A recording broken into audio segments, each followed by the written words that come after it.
Buenas tardes. Hola, ¿qué tal están? Hoy les voy a ofrecer un vídeo que he titulado Tutorial sobre Sócrates, en el que pretendo explicar algunas de las cuestiones fundamentales de la filosofía de Sócrates. Sócrates fue un filósofo ateniense que nació sobre el año 470 o 469 a.C. y murió en el 399 antes de nuestra era. Era ateniense y pertenecía a una familia humilde o modesta, y se dice que su padre era escultor y su madre comadrona. Se puede decir que intentó también dar a luz las ideas, al igual que hacía su madre con su profesión de comadrona.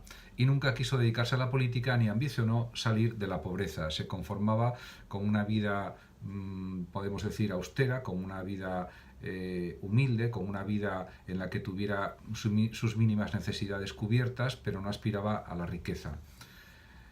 El problema de Sócrates, del entendimiento de su filosofía, viene mediado por distintos testimonios, distintas consideraciones de otros pensadores, y sí es cierto que parece ser que nunca escribió nada, o al menos no se ha conservado nada de lo que supuestamente hubiera escrito el mismo Sócrates. Y también los testimonios que nos han llegado sobre él, en algunos aspectos es cierto que son contradictorios, aunque en lo esencial generalmente coinciden.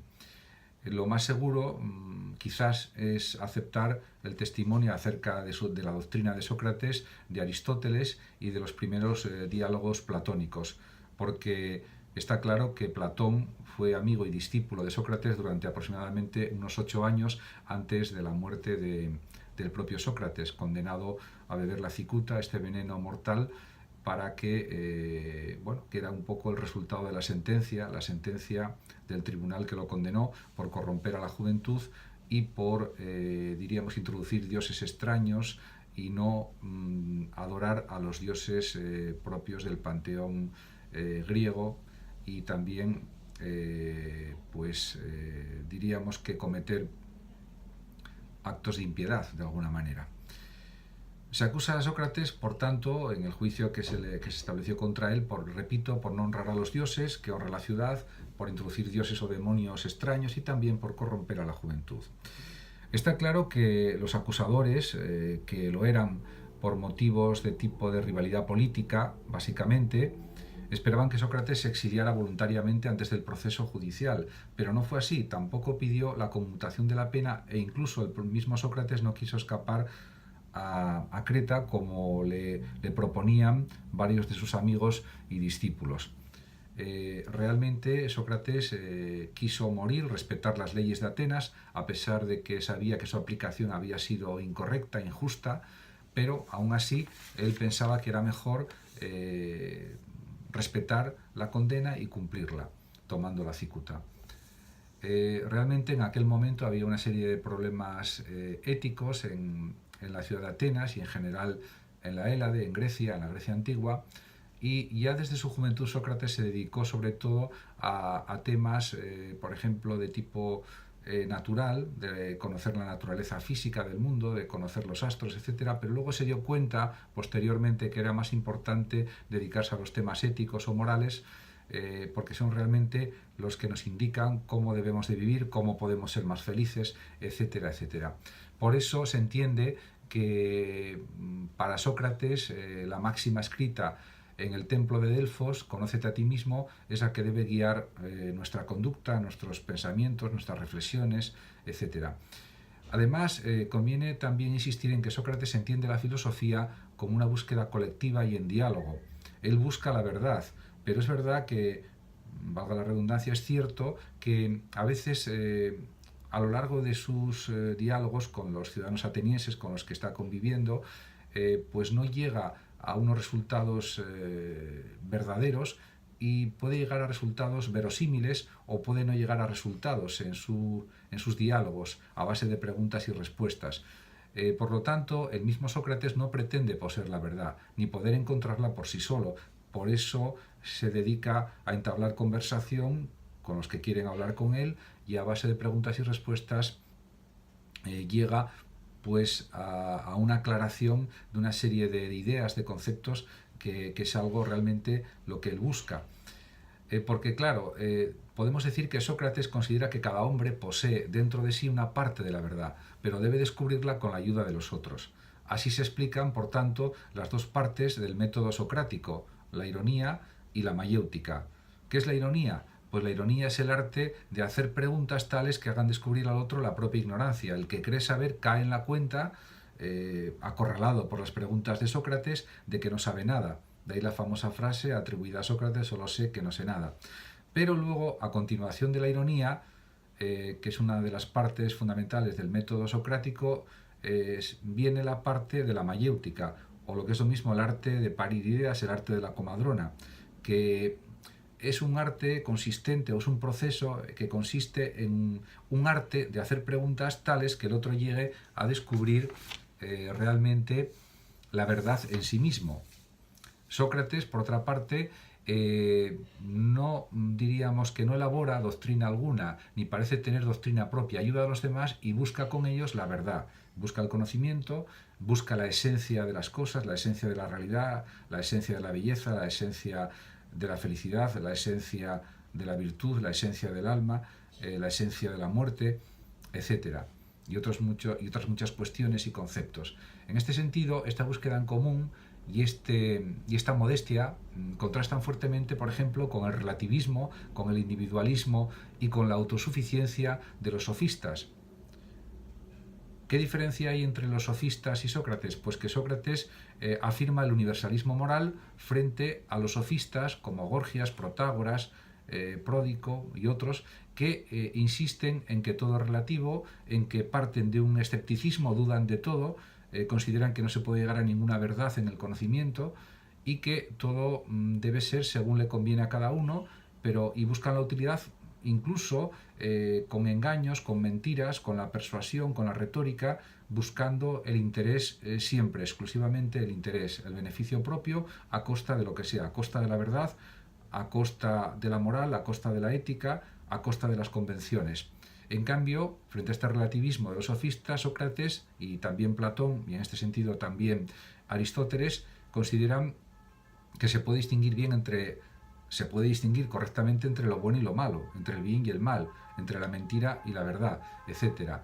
En este sentido, claro, Sócrates afirma rotundamente el gran valor del universalismo moral y también del intelectualismo ético. Según escribe Aristóteles, por ejemplo, en su Metafísica, dos cosas se pueden atribuir a Sócrates: los razonamientos inductivos y la definición de lo universal. En este sentido, la inducción es pasar de lo particular a lo general, y lo deductivo sería lo contrario, de lo general a lo particular. La pregunta fundamental que hace Sócrates, por tanto, es ¿qué es?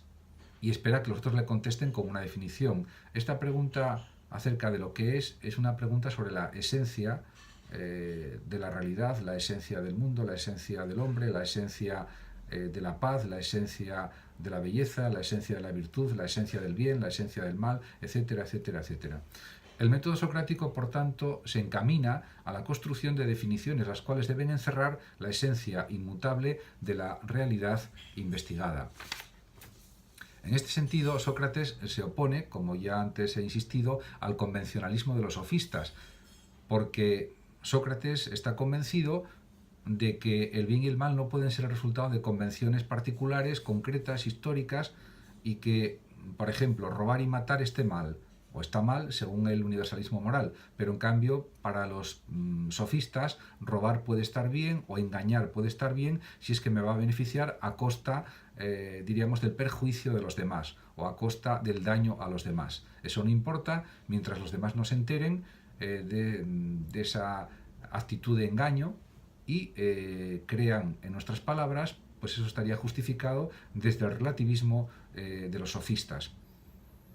Ante estos planteamientos, Sócrates considera que no se debe hacer tal cosa, sino que se debe afirmar el universalismo moral. Eso también lo dice Platón y también está de acuerdo con ello el mismo Aristóteles, aunque Aristóteles sea un pensador realista, empirista, y no sea un pensador idealista como, por ejemplo, Platón. En este sentido, también se puede indicar que el procedimiento para llegar a la definición verdadera o a la definición realmente sería un proceso inductivo, examen de casos particulares y ensayo de una generalización que nos dé ya la definición buscada. Sería un procedimiento que intenta ser riguroso, que intenta ser más o menos científico o científico. Y también hay otra cuestión importante. Sócrates concentró su búsqueda en torno a conceptos morales y términos, pero sin un resultado claro, tal y como aparece, por ejemplo, en los primeros diálogos de Platón. Es cierto que llega a cosas que son verosímiles, a la verosimilitud, pero bueno, este tema de la verosimilitud del conocimiento, de la verdad del conocimiento, fue ya planteado y analizado con mucha más profundidad, si cabe, en un diálogo de Platón, el famoso diálogo Teeteto. Además, conviene indicar que la doctrina de Sócrates suele ser calificada como intelectualismo ético o intelectualismo moral, porque para Sócrates el saber y la virtud coinciden. El que conoce lo recto, según Sócrates, actuará con rectitud, y solo por ignorancia se hace el mal. Esta doctrina, que fue calificada por Aristóteles como algo que es discutible, de hecho, el intelectualismo moral fue criticado por Aristóteles porque Aristóteles considera que una persona puede saber perfectamente lo que está mal y lo que está bien y querer hacer el mal. Con lo cual, aunque tenga conocimiento perfecto de lo que está bien y de lo que está mal, opta por hacer el mal. Por lo tanto, según Aristóteles, es falso este intelectualismo moral. En cambio, Platón estaba de acuerdo con la doctrina de su maestro Sócrates y estaba convencido de la verdad del intelectualismo moral. En otros aspectos que se pueden comentar de la filosofía socrática, pues se puede decir, por ejemplo, que el utilitarismo moral, que afirma Sócrates, que consiste en que lo bueno moralmente es lo útil, pues pudo ser criticado por otros filósofos, porque claro, este saber virtud es algo práctico y suele ser enseñado y aprendido. En este sentido, esto contrastaría con las enseñanzas de los sofistas, que recibían grandes cantidades de dinero por sus enseñanzas a jóvenes que querían aprender el arte de la persuasión, de la retórica, para convencer a los tribunales, para triunfar en política, aunque fuera a costa de falsedades, de engaños, como fuera. Y en este sentido se puede decir que el utilitarismo moral de Sócrates es todo lo contrario a lo que defienden los sofistas, a lo que afirman los sofistas. Con esta serie de rasgos que he explicado de la filosofía socrática, creo que he dado pues, una explicación suficiente para entender lo fundamental del pensamiento socrático.